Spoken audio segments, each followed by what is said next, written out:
Hey guys, welcome to my new mini-series on improving ground control. In this video, we'll be going over the basics.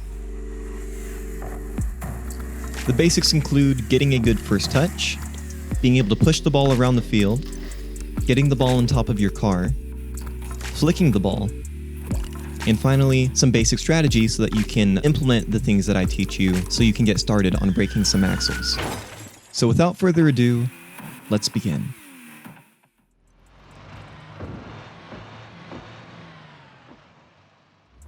First thing we're going to work on is the first touch.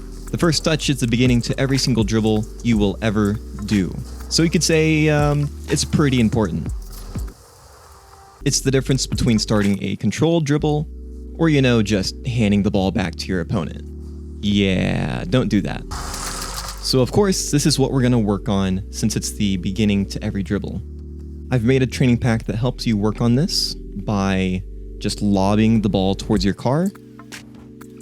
Your goal will be to get underneath the ball and try to catch it as gently as possible.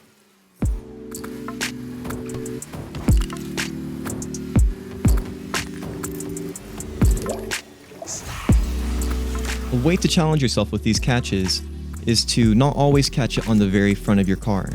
Sometimes it's better to catch it on the sides of your car, because if an opponent is challenging you from straight ahead and you catch it on the front of your car, you'll have very little time to react to their challenge if they challenge you straight away.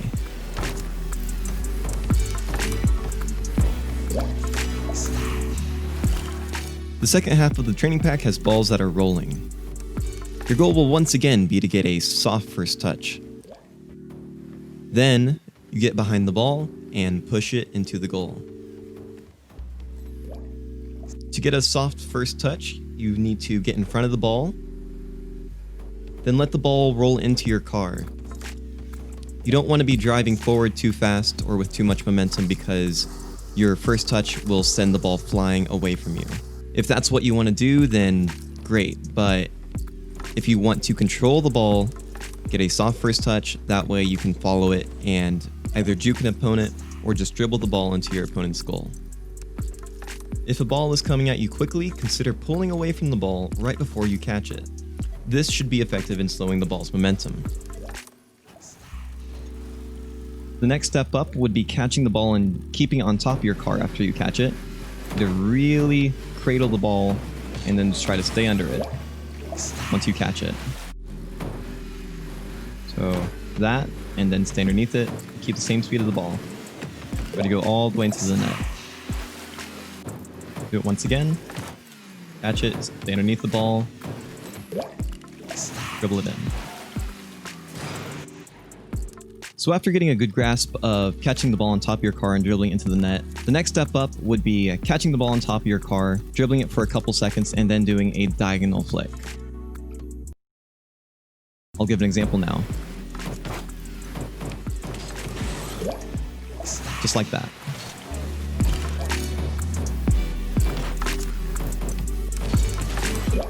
Once again, you'll see that I'm still catching it kind of on the corner of my car, or on the side of my car sometimes too, and then dribbling for a couple seconds and flicking it in.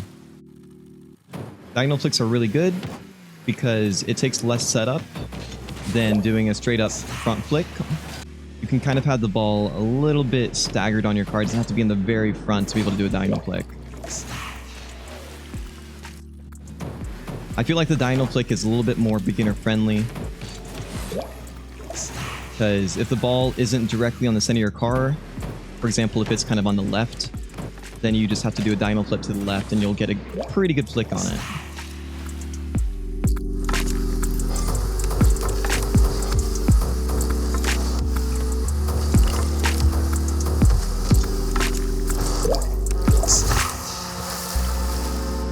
This strategy is simply called dribbling at an angle. Here's an example of someone not dribbling at an angle. They dribble straight down the middle, miss the flick, and get counterattacked because the ball bounced back out while the car was basically flipping into the enemy's goal. This is bad for multiple reasons. You lose vision of your opponent, you're pushing the ball towards your opponent, so you have less time to react to their challenge, and you're fully committing into this play, meaning if you miss it, it's a free goal for your opponent. Notice how this player loses vision of the enemy's car whenever they're dribbling in a straight line. You're able to keep vision on your opponent much easier when you're dribbling at an angle towards the opponent's net. The best way to fix this is to start your dribble going at an angle, instead of straight forward. Dribbling at an angle also gives you more time to get underneath the ball, since you're not hitting it away from yourself as quickly. If you end up flicking the ball, preferably at the far post, it makes getting counterattacked on much less likely, since you're not flipping into their net. This mainly applies to 1v1s, but it can also be used in 2v2s as well. Alright guys, I hope this helped. Good luck and have fun.